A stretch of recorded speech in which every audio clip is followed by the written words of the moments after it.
Bueno, Lizardi, yo pensaba que para empezar a hablar, antes de entrar más de lleno en la novela, en Los Días Felices, podíamos hablar un poco más en términos más generales de cómo pensás vos tu literatura, eh, cómo la pensás en términos de género, si te importa definirla, digamos, uno en principio cuando uno lee la novela lo primero que piensa es en literatura erótica, pornografía o no, y todo eso, digamos, si esa es una discusión que a vos te resulta importante o interesante, y cómo te pensás en relación a esas categorías. Importante es porque, bueno, la palabra pornografía es una palabra extremadamente pesada. La liberación de la pornografía en los años 70 pesa en toda la cultura. Ujú. La cultura pornográfica ha permeado todas las formas de la cultura en Occidente y en buena parte del Oriente, desde la música pop, todo está permeado por la actitud propia de la pornografía. De manera que sí es muy pesado en Occidente la cuestión de la pornografía. A mí personalmente cuando me siento a escribir no me significa nada ni me importa un rábano, pero en la realidad del consumo de cultura, el hecho de que lo que tú haces a, a cierta gente le produzca la impresión de que pudiera tener que ver con la pornografía, sí es relevante. Pero no durante la escritura, ni antes ni durante de la escritura me significa nada la cuestión de la pornografía. Significa en la relación con los demás, con el medio cultural, con la crítica, sí significa porque hay una cantidad de equívocos en torno a eso y entonces no te gusta verte enredado en esos equívocos. Razón por la cual, bueno, yo elaboré toda una cosa teórica para apartarme de la cuestión, para de alguna manera trazar una raya y dejar por fuera lo que no me interesaba. Lo cual está recogido en un libro que se llama La Pasión Erótica, que es un libro editado por Paidós. Ujú. Ahí es donde están las reflexiones que me merece toda la cuestión del eros, de la pornografía, del origen de la antinomia, arte erótico, pornografía, todo eso está en ese libro. Interesante, porque yo pensaba, digamos, por un lado está este costado escandaloso, bajo, sospechado que tiene la literatura pornográfica, erótica. Al mismo tiempo es una literatura que siempre ha tenido un componente de reflexión, como de ensayo, de idea, o sea, vos planteabas esto de que vos elaboraste una reflexión teórica al respecto, pero en realidad es algo que está en el género, o sea, muchos pensadores, digo, Bataille, o sea, históricamente Sade, hay una conexión que es propia del género, tiene un costado filosófico fuerte, ¿no? Que en tu literatura yo lo veo también, ¿no? Como que no es, está ese componente, ¿cómo pensás? En mi caso concreto, bueno, es lo que te digo, ¿no? En determinado momento, para no verme enredado en una cuestión que no me interesa, traté de pintar una raya de tal manera que de alguna manera y para algunos quedará claro cuál es mi punto de vista sobre la cuestión. En mi caso concreto es así. En el caso concreto de Bataille, por ejemplo, de alguna manera está más vinculado a Bataille como filósofo. Bataille no es solamente un escritor de erótica, sino que además es un filósofo, es un pensador, es un hombre que ha producido toda una obra de pensamiento. Y dentro de esa obra de pensamiento también la cuestión del erotismo tiene su aparte, su lugar. El erotismo vale la pena repetirlo porque se lo pierde de vista, es el primer libro de filosófico sobre la cuestión erótica que se escribió en Occidente. 1957. Es tardío. Como sigue siendo tardío en general la reflexión sobre la cuestión del eros. Y la consecuencia más cercana de eso y la que más me implica a mí es que es muy difícil encontrar críticos o analistas de obra que tengan un discurso, que puedan englobar mi obra e integrarla dentro de un discurso, sobre un pensamiento sobre la cuestión erótica. Si el primer libro sobre erotismo del año 57, quiere decir que hay un enorme retraso en la reflexión sobre la cuestión. Y pensando más, trasladando esto a Latinoamérica y específicamente al Río de la Plata, vos te pensás en relación, porque vos mencionaste los años 70 y creo que, digamos, en el Río de la Plata, en ese momento, o sea, hay una tradición fuerte. Hace poco cuando hablábamos antes, mencionamos a Osvaldo Lamborghini, quiero decir, está Coppi, está Cortázar mismo, o sea, hay toda una tradición de la literatura y también de la crítica, porque podríamos pensar en la importancia que ha tenido el psicoanálisis en los años. O sea, vos, ¿cómo te...? No tengo una relación con esa tradición que es más argentina, por supuesto, que uruguaya, ¿no? Yo no tengo mucha relación con esa tradición, ni en el campo del psicoanálisis, ni tampoco en el de la literatura. Yo soy lector, siempre fui lector de Cortázar, pero Lamborghini lamentablemente recién ahora lo estoy descubriendo y me parece un escritor extraordinario, ¿no?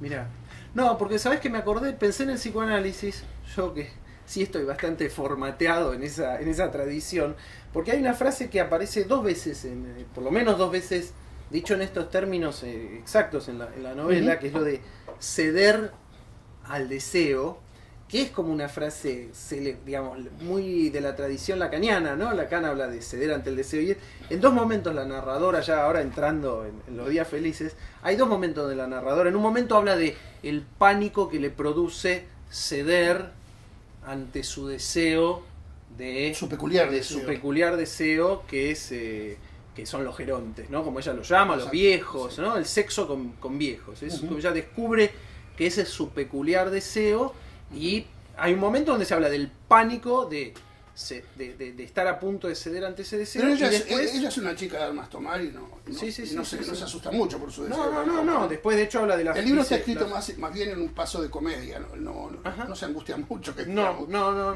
Dice esto es así. Sí, está como... Sí, está muy bien esa fluidez que tiene, ¿no? Es presentado como como decís, como un drama, ¿no? No, sorpresa sí.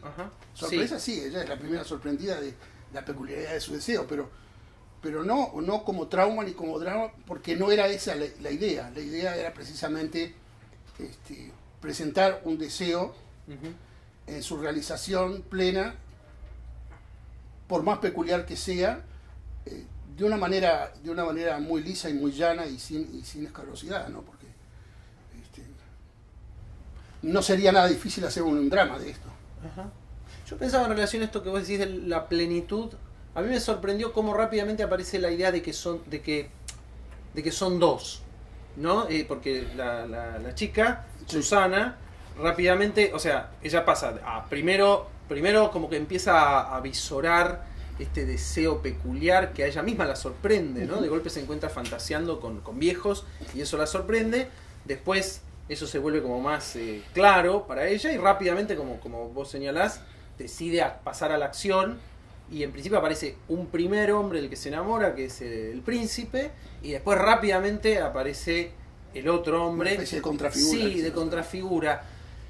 Y ¿por qué lo pensaste con las dos figuras? Porque uno podría pensar, a ver, tradicionalmente, culturalmente, nosotros pensamos que una persona va a buscar otra por algo de que hay algo que no está colmado, como que no, o sea, digamos, la idea de que ese deseo es pleno, o que se colma está plenamente, hay como, ¿por qué dos? Está bien lo que decidió y me haces pensarlo, porque yo no sabía, no he pensado cuáles son las razones. La razón es, vista ahora, es que si en el libro hay una relación de una chica por ejemplo, con el príncipe, con el que ella llama el príncipe, bueno, está bien y es interesante, pero está en el ánimo de mi manera de escribir duplicar las apuestas.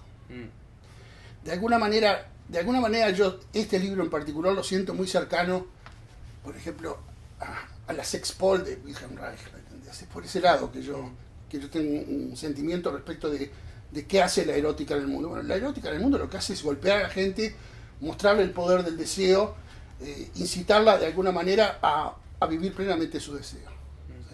¿Sí? Si tú querés, para mí en este libro habría dos niveles de lectura. Uno es simplemente la historia que cuenta ella, que es una historia básicamente optimista, por eso se llama Los días felices, como, no en el sentido de Beckett, pero sí Los días felices, que es una historia básicamente optimista, luminosa, donde todo va para adelante a toda velocidad.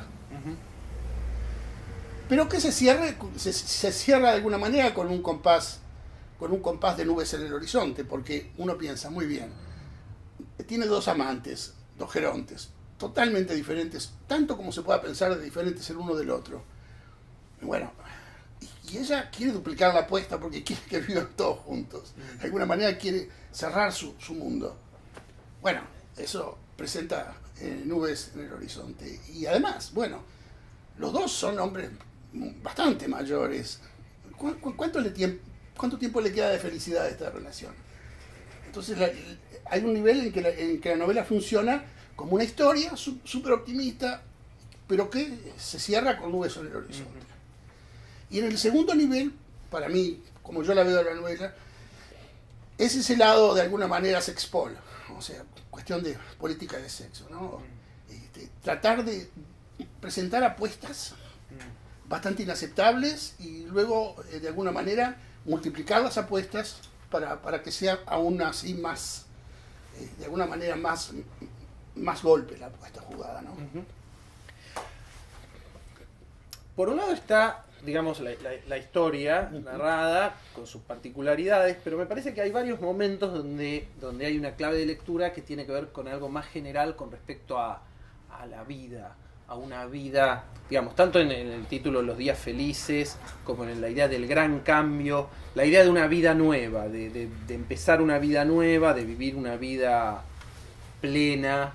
Hay un momento donde se plantea una pregunta que, así como la plantea, es casi filosófica, que es cuando ella se da cuenta que le gustan los viejos y dice, bueno, en general son despreciados, y aparece entonces esto de la cercanía de la muerte, digamos, y ella lo que se pregunta es algo así como, una vida que está más cerca de la muerte es menos vida, o sea, se puede como cuantificar, no sé si vos...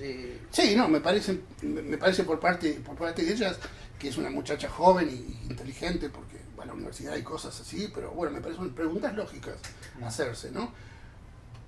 Se da cuenta de su deseo y lógicamente se pregunta, pero bueno, ¿y qué? ¿Y qué? Bueno, que a los viejos se los ve así, que se los ve así, y ve ese lado injusto de la manera como tratamos a la vejez en nuestras sociedades, y lo ve, pero bueno, no es ningún impedimento para ella, no la frena en su nuevo derrotero, no la frena para nada, ¿no? Ella sigue para adelante. Es más, busca, sobre todo con el príncipe, tratar de comprender mejor esa edad, ¿sí?